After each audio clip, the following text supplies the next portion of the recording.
Se você é um maluco por futebol e Copa do Mundo, por histórias incríveis deste que é o maior torneio do planeta, então deixa like agora, hype este conteúdo e se inscreva aqui na StartBet TV. Porque o tema deste vídeo é o seguinte, meu amigo. Você já ouviu falar da expressão Grupo da Morte? É claro que sim, né? Porque ela é um apelido pra lá de conhecido em qualquer competição quando uma chave é formada por equipes tradicionais ou potenciais campeãs daquele determinado torneio. E obviamente, desde a última sexta-feira, com o sorteio dos grupos da próxima Copa do Mundo, lá em 2026, em que Uruguai e Espanha caíram na mesma chave e com isso voltaram a viralizar o tema Grupo da Morte na cabeça dos amantes do futebol. E por isso, pra gente entrar no clima do maior evento da bola, vamos lembrar vocês aí do outro lado dos maiores grupos da morte da história das Copas. Só que dessa vez, para simplificar a discussão, já que foram muitos grupos históricos com diversos critérios pra gente, quem sabe, fazer uma análise mais tranquila, selecionamos aqui na StartBet TV um filtro bem particular para este conteúdo. E o filtro é o seguinte: quantas vezes campeões mundiais estiveram à frente nesses temidos Grupo da Morte? Ou seja, até aquele momento, quem eram os campeões que estavam duelando nessas chaves? Será que você lembra qual a chave mais pesada que uma Copa do Mundo já formou? Você quer um spoiler dessa história toda que eu vou contar pra vocês? O Brasil já foi protagonista algumas vezes nestas armadilhas que só uma Copa do Mundo pode proporcionar. Portanto, sejam bem-vindos ao Rumo à Copa da StartBet TV. Meus amigos, até o momento temos 8 seleções que já foram campeãs mundiais. Vocês lembram quais são? Então eu conto pra vocês. Espanha e Inglaterra, uma vez cada uma. Uruguai e França, 2 vezes cada uma. Argentina, 3 vezes, inclusive a atual campeã. Alemanha e Itália, 4 vezes, e o único pentacampeão, claro, é a seleção brasileira. Pela lógica, e na maioria das vezes, esses grandes, esses gigantes, acabam sendo cabeças de chave e raramente se encontram na fase de grupos. Porém, como alguns deles passaram nos últimos tempos por altos e baixos, os critérios da FIFA para os sorteios das Copas passou a levar em consideração o ranking de seleções e também privilegiar os países sedes. E por isso que a gente tem visto com um pouquinho mais de frequência esses caras duelando logo na largada do torneio. E a primeira vez em que 2 campeões se cruzaram logo na fase de grupos de uma Copa do Mundo foi lá atrás, Copa do Mundo no Chile, 1962, em que o Brasil foi bicampeão. Naquela edição, os anfitriões, no caso o Chile e a Suíça, tiveram a companhia no grupo 2, simplesmente de Alemanha Ocidental, campeã em 54, e da Itália, que já era bicampeã pelas conquistas de 34 e 38. Só que, diferente do que muita gente esperava, a Itália ficou pelo caminho, com Chile e Alemanha classificados para aquele mata-mata. Depois, 1970, Copa do México, foi a vez, sabe de quem? Da seleção brasileira, de Pelé, Jairzinho, Rivelino, Tostão e companhia, aquele timaço, encarar um temido desafio no grupo 3. O Brasil esteve simplesmente ao lado da Inglaterra, a então e atual campeã do mundo, da Tchecoslováquia, que tinha sido vice em 62 para o Brasil, e da emergente Romênia de Dumitrash. Com 3 vitórias e um jogo memorável diante dos ingleses, diga-se de passagem, na vitória por 1-0, a seleção avançou para o mata-mata e se sagrou tricampeã mundial ao golear a Itália na decisão por 4-1. Já a Inglaterra, que também avançou nessa chave, caiu para a Alemanha Ocidental nas quartas em outro jogo fantástico na história das Copas do Mundo. Só que, se você já estava achando que grupo da morte era só na primeira fase e depois viriam os mata-matas e tal, a coisa ficava um pouquinho mais tranquila? Sinto lhe informar, mais uma mudança no regulamento da FIFA entre as Copas de 74 e 82 fez com que as quartas de final do torneio também se transformassem em uma segunda fase de grupos. Ou seja, já não bastasse correr o risco de sofrer na primeira fase, ainda as seleções poderiam ter um novo calvário antes de sonhar com o mata-mata decisivo. E aí que, ok, só vou abrir um parênteses, tá? Vem a lembrança daquele Brasil-Holanda de 74, em que o carrossel do Cruyff tirou o Brasil da semifinal na vitória por 2-0, quando ambas fizeram a decisão em um grupo que tinha Argentina e Alemanha Oriental. Lembra dessa história bastante pesado? Pois é, mesmo que esse tenha sido um grupo pesado, eu só fiz um parênteses porque foi um jogo muito marcante de duas grandes seleções.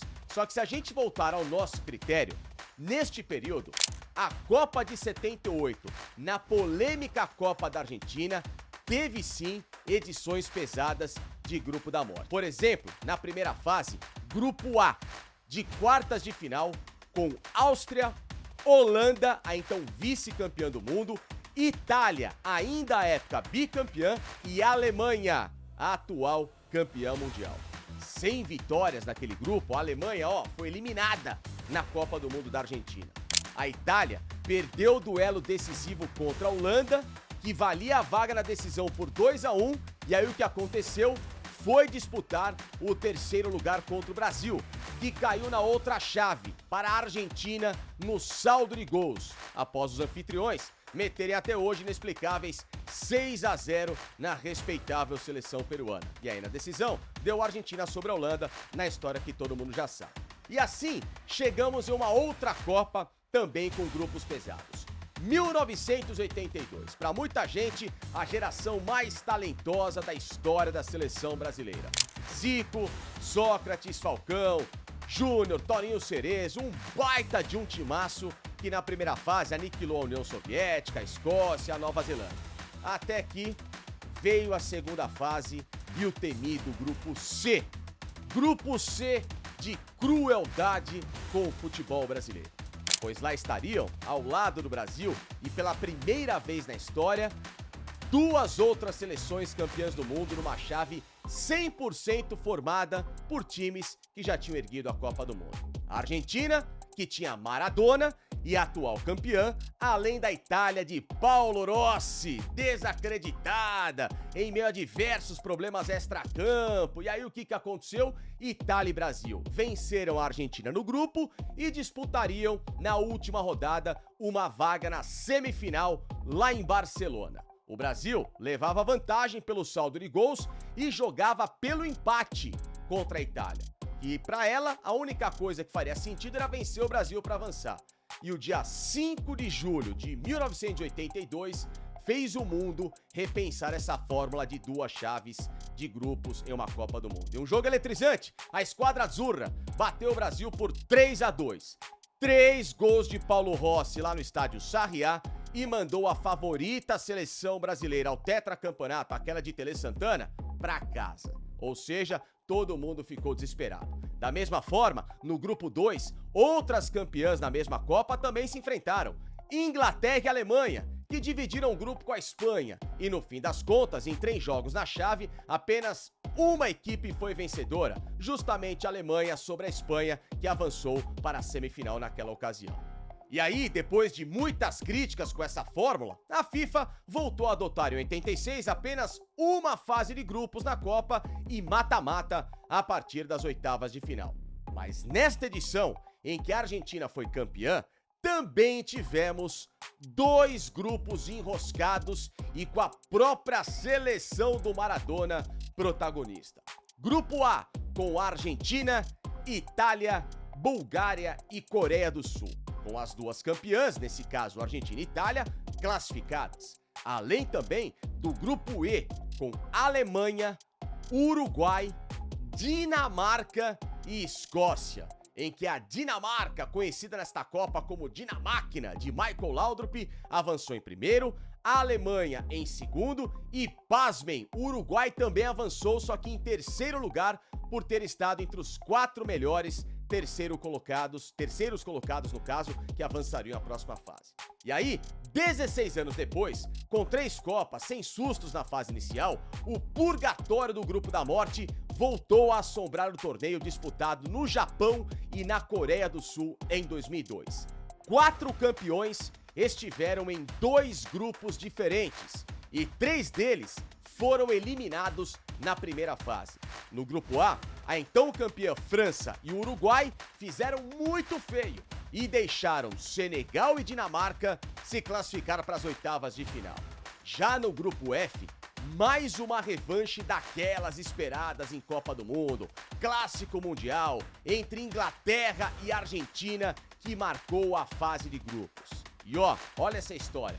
Após ser expulso nas oitavas em 98 e tratado como vilão da eliminação inglesa para os argentinos lá na Copa da França, David Beckham, dessa vez, foi o herói do English Team em Sapporo neste jogo. Vitória por 1-0, gol de pênalti dele e um resultado que ajudou a eliminar a Argentina na fase de grupos e classificar a Inglaterra para o mata-mata na ocasião. Que baita lembrança, hein? Depois, em 2010, outro repeteco de 2002, só que desta vez com um final feliz para o Uruguai, que caiu no mesmo grupo da França e avançou às oitavas de final ao lado do México, e que ainda tinha os anfitriões da África do Sul nesta mesma chave. Só que, quis o destino dessas histórias todas que justamente na Copa do Mundo de 2014 aqui no Brasil, que os deuses do futebol quiseram abrilhantar o público com duelos inesquecíveis. E assim como em 1982, a reunião de 3 campeões mundiais ao mesmo tempo numa chave. Quem não se lembra do grupo D, letra D de desgraça para Itália e Inglaterra, que simplesmente foram eliminadas na primeira fase, numa chave que tinha o Uruguai e a zebra da Costa Rica, esses 2 últimos que avançaram ao mata-mata. Inclusive, olha só, hein? Esta foi a última vez em que a Itália, tetracampeã mundial, disputou uma Copa do Mundo. Que coisa, hein?